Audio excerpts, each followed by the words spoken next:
So I guess I'll start at the beginning. I was born in a Lutheran family, but my mom and dad, when I was young, we moved around a lot, and I didn't go to church at all. So we didn't have a real good foundation in Christianity at all. We believed in God, but we didn't have a sort of structured program of prayer or going to church. We just, but I remember, on my paper routes, I'm from South Dakota, especially in the times when it was like I was 5 feet tall and there was 3 feet of snow. I'd pray, please God help me through this, trudging. So when I got to middle school, I encountered a lot of. I was very shy, and my last name is Chick, and now it's Chick Jones because my wife and I both hyphenated. But at that time it was Chick, so a lot of people found a lot of humor in that, and so I was. It started my sort of rebelliousness, and to try to counter the witness of these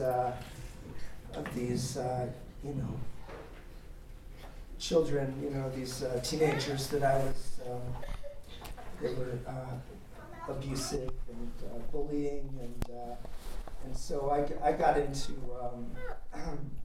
I decided that if they were Christian, I wasn't going to be Christian.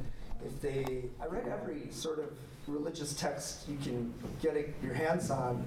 I was into Taoism and Buddhism and all the isms, So, but I was also I started with Thoreau and Emerson and got into Marx and then Proudhon and Emma Goldman and then anarchist thinking and stuff like that. I just kind of progressively got more radical.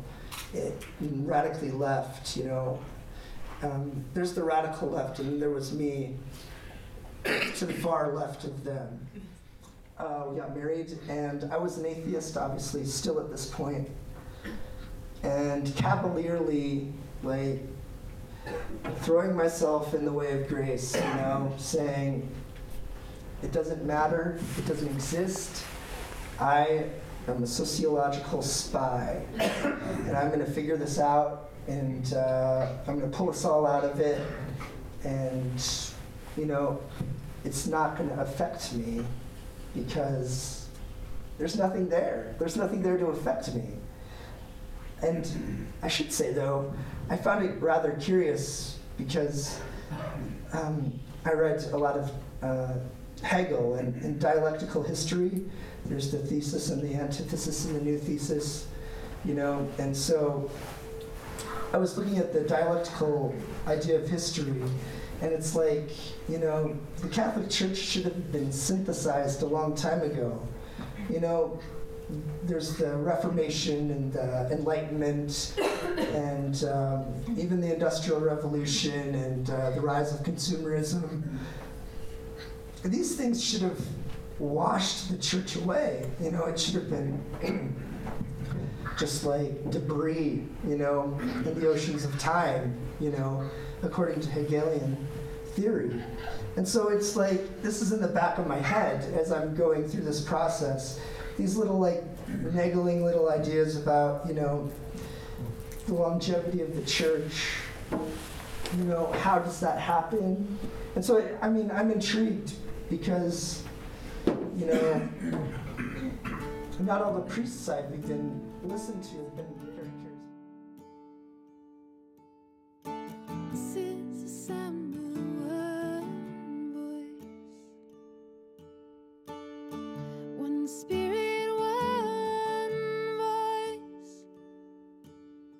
the sound of one makes a choice. This is the sound of one voice. This is the sound of one